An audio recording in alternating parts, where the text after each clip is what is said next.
10,000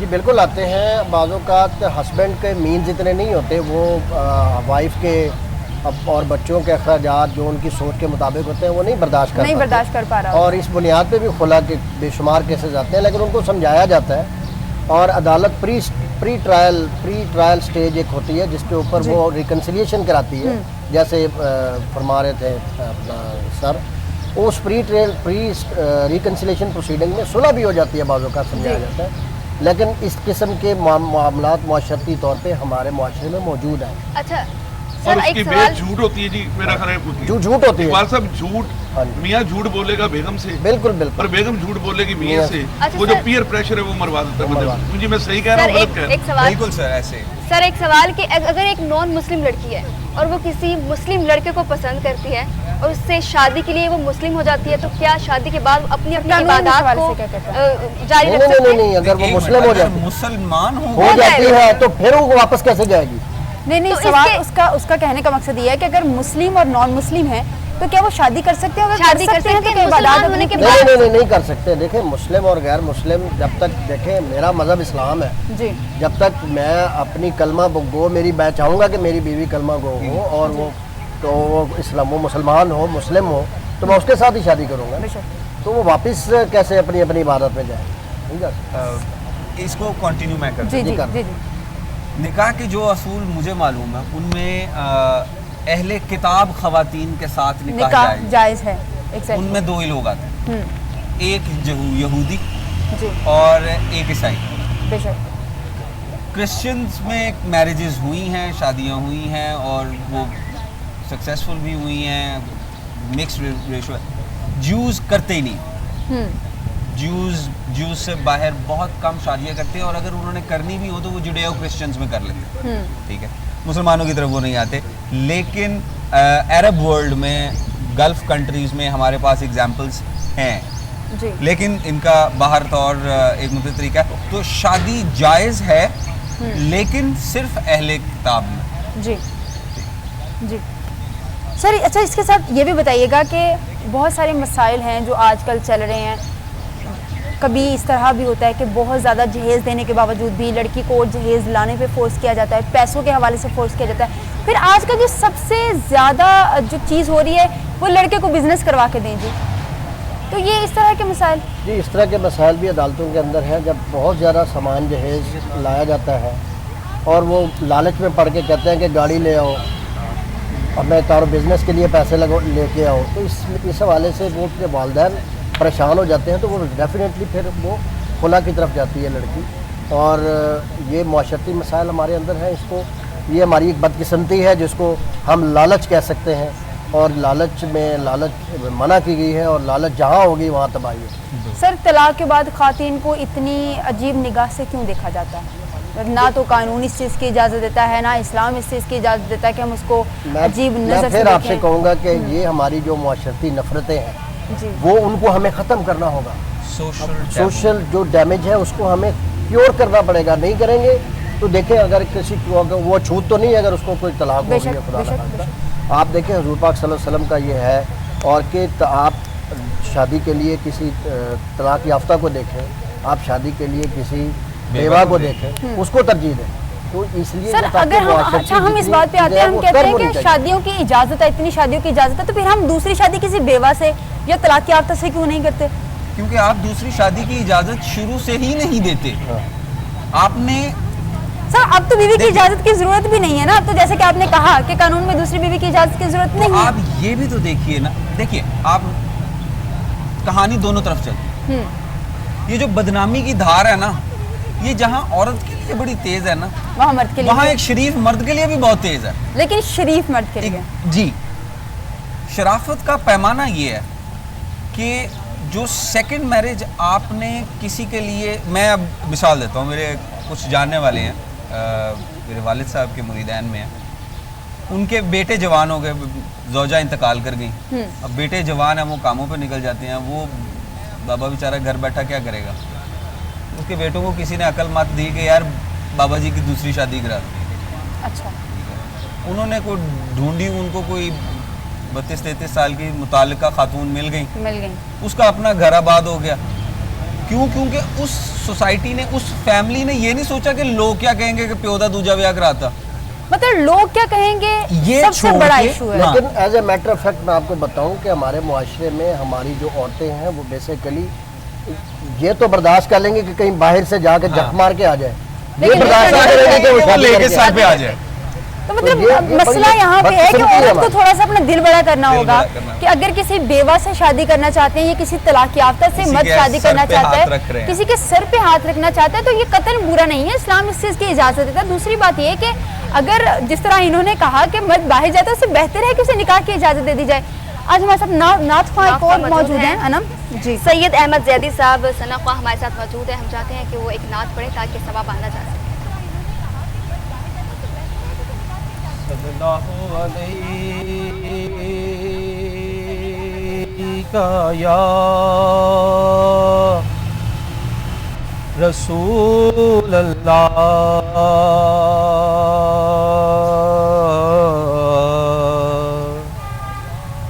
وسلم علیکہ یا حبیب اللہ.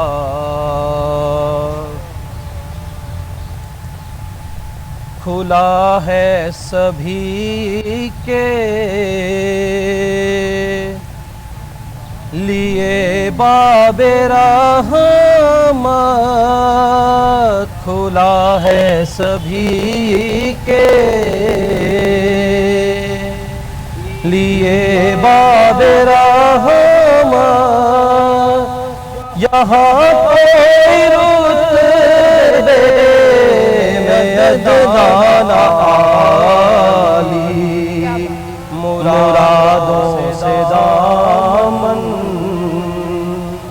نہیں کوئی خالی. ستارے لگائے کھڑے ہیں سوالی. میں پہلے جب مدینے گیا تھا تو تھی دل کی حالت تڑپ جانے والی. وہ دربار سچ مچ میرے سامنے تھا، وہ دربار سچ مچ میرے سامنے تھا. ابھی تک تصور تھا جس کا خیالی. یہ شعر بڑا غور طلب ہے. میں ایک ہاتھ سے دل سنبھالے ہوئے تھا تو تھی دوسرے ہاتھ روزے کی جالی. میں ایک ہاتھ سے دل سنبھالے ہوئے تھا تو تھی دوسرے ہاتھ روزے کی جالی. دعا کے لیے ہاتھ اٹھتے تو کیسے، دعا کے لیے ہاتھ اٹھتے تو کیسے، نہ یہ ہاتھ خالی نہ وہ ہاتھ خالی. جو پوچھا ہے تم نے کہ میں نظر کرنے کو کیا لے گیا تھا تو تفصیل سن لو. جو پوچھا ہے تم نے کہ میں نظر کرنے کو کیا لے گیا تھا تو تفصیل سن لو. تھا نعتوں کا ایک ہار، تھے عشقوں کے موتی، تھا نعتوں کا ایک ہار، تھے عشقوں کے موتی، درودوں کا گجرا، سلاموں کی ڈالی، مرادوں سے دامن نہیں کوئی خالی، کہ تارے لگائے کھڑے ہیں سوالی۔ نعت آپ نے پڑھی ہے، بہت خوبصورت نعت، ایک سحر جو طاری ہو جانا چاہیے تھا نعت کو سن کر وہ طاری ہوا۔ آپ کو بتائیں کہ رمضان مبارک کا مہینہ ہے اور دوسرا عشرہ شروع ہو گیا ہے، اور بے شک یہ عشرہ جو ہے یہ مغفرت کا ہے، پہلا عشرہ جو ہے وہ رحمت کا تھا، تو جتنی ہو سکے تو بس استغفار کیجئے، اللہ پاک کا نام لیجئے، اللہ پاک کا ذکر کیجئے، خود اپنے لیے بھی دعا کیجئے، ہمیں بھی دعا میں یاد رکھیے، اور ان سب لوگوں کو دعا میں یاد رکھیے جو آپ کے لیے کام کر رہے ہیں۔ اس میں UC چیئرمین صاحب ہیں جو اپنے حلقے کے لیے کام کر رہے ہیں، جن کے دل میں احساس ہے کہ میرے لوگ کس طرح سے بھوکے سو جاتے ہیں۔ انہوں نے ذکر کیا کہ میرے کئی لوگ ایسے ہیں جو کہ ابھی بھی بھوکے سو جاتے ہیں، ہمارے ڈاکٹر صاحب ہیں، ہمارے وکیل صاحب ہیں، نعت خواں ہیں، بہت سارے ایسے لوگ موجود ہیں۔ تو سر ایک بار پھر سے آپ کی جانب آتے ہیں، ٹاپک کچھ اس طرح کا ہے کہ آپ کی جو رائے ہے وہ مقدم ہے۔ سر طلاق کی شرح جو ہے وہ زیادہ کیوں ہے؟ اس کی دیکھیں بے شمار ریزنز ہیں، اس کی سب سے جو بڑی ریزن ہے وہ جہیز کا پراپر نہ لانا، دوسری اس کی جو ریزن ہے وہ ہسبینڈ کا پراپر اپنے بچوں کو اور اپنی بیوی کو مینٹیننس نہ دینا، اس کی تیسری جو ریزن ہے وہ بیوی کا ہر وقت ہر چھوٹی بات پہ جھگڑا کرنا، لڑنا اور اپنا گزارا نہ گزر اوقات نہ کرنا، چوتھی جو اہم چیز ہے وہ یہ ہے کہ مقابلے کی ایک فضا ہوتی ہے، اگر دونوں فریقین آپس میں بیٹھ کے ایک بات کو صلح صفائی سے کر لیں تو وہ ساری زندگی چل سکتے ہیں، لیکن اگر ہسبینڈ کہے کہ میں سپیریئر ہوں اور بیوی کہے میں سپیریئر ہوں آ جاتی ہے، تو وہ تو کبھی بھی نہیں چل سکتے، تو اس سے طلاق ہی ہونی، اور اس کی شرح اس لیے زیادہ ہو رہی ہے، معاشرتی بے راہ روی بہت زیادہ ہے۔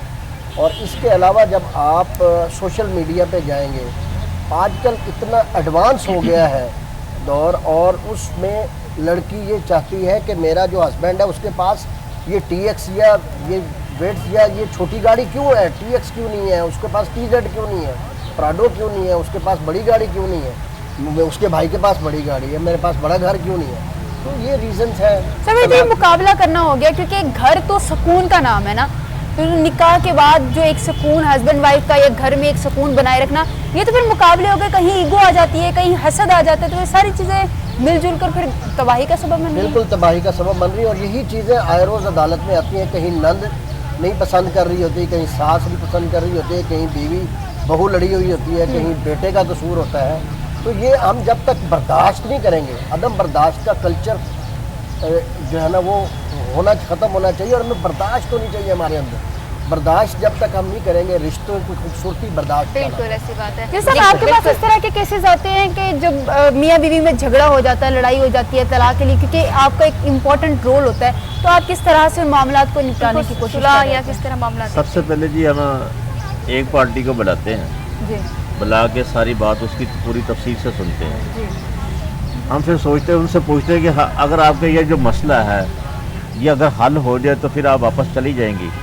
اگر وہ لڑکا کہتا ہے کہ اگر یہ آپ کا مسئلہ حل ہو جائے تو آپ کی بیوی کے ساتھ تعلقات بحال ہو سکتے ہیں، کیونکہ اگر لڑائی کو ایک جڑ ہے نا، کسی بات پر اگر جھگڑا ہے، اگر کھانے پینے پہ جھگڑا ہے، اگر پہننے پہ جھگڑا ہے، اگر رہائش پہ جھگڑا ہے، اگر یہ تمہارا مسائل اگر حل ہو جائے تو پھر تم دونوں میں آپس میں صلح کر سکتے ہو؟ کہتے ہیں جی بالکل کر سکتے ہیں، ہم پھر دونوں کو علیحدہ علیحدہ بٹھا کے دونوں کو سمجھاتے ہیں۔ کبھی ایسا بھی ہوتا ہے کہ ہم تو ان دونوں کو ایک علیحدہ کمرے میں بند بھی کر دیتے ہیں، بیوی کو کہتے ہیں کہ یہ تمہارا ہسبینڈ ہے، وہ ہسبینڈ ہے جس سے تم نے کم از کم ایک 10 سال یا 5 سال تمہارے 3 بچے ہیں، اب یہ تمہارا یہ جو مزاجی خدا ہے اس کا ادب کرو، اس کے آگے ہاتھ جوڑو، اللہ کے واسطے ان بچوں کا خیال کرو، اب تمہیں قربانی دینی ہے اپنے بچوں کے لیے دینی ہے، اپنے میاں کے لیے قربانی مت دو، اپنے بچوں کو یہ قربانی دو، یہ سمجھو کہ یہ میں اپنے بچوں کے لیے قربانی دے کے لیے ان بچوں کی میں نے صحیح طریقے سے پرورش کرنی ہے، تو مہربانی کر کے آپ اپنے واپس گھر چلے جائیں۔ سر ایک سوال، ایک بڑا اہم سوال کہ آج کل کے جو بچے ہیں بچیاں ہیں وہ کہتے ہیں کہ ہم شادی کے جھنجٹ میں پڑھنا ہی نہیں چاہتے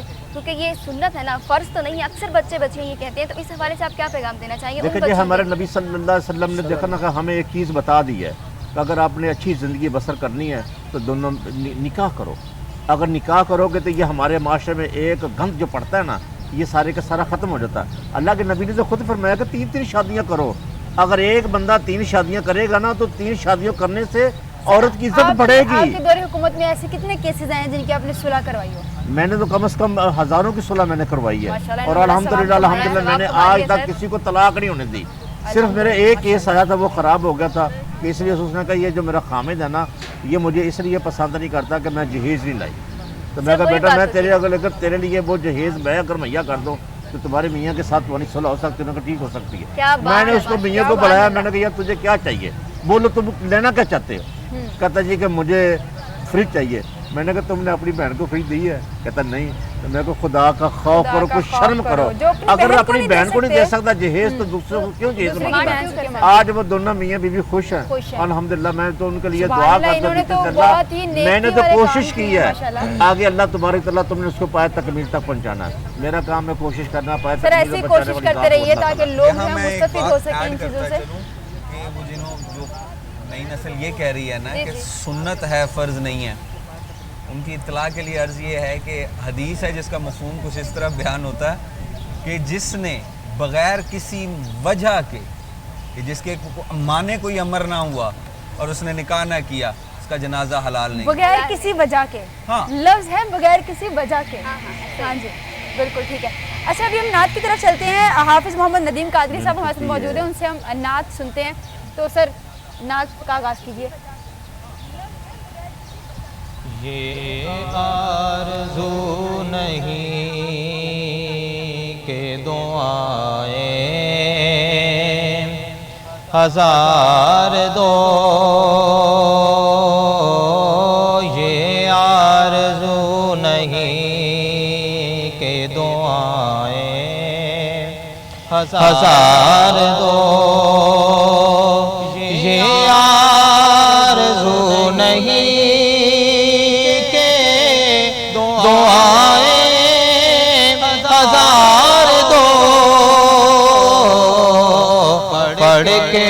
نبی کی نعت لحد میں اتار دو،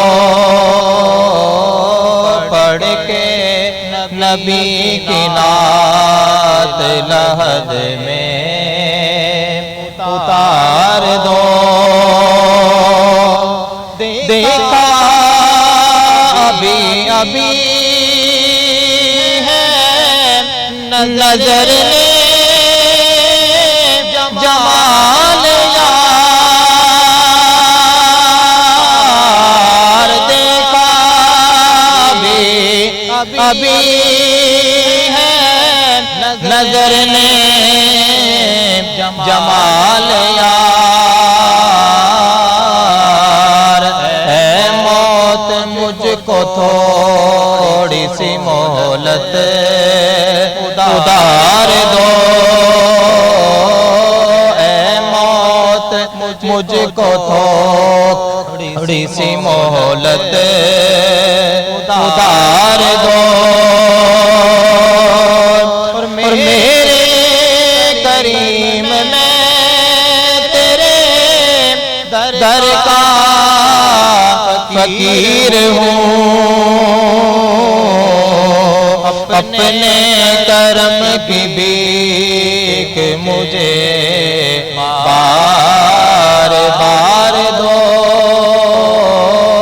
پڑھ کے نبی کی نعت لحد میں اتار دو.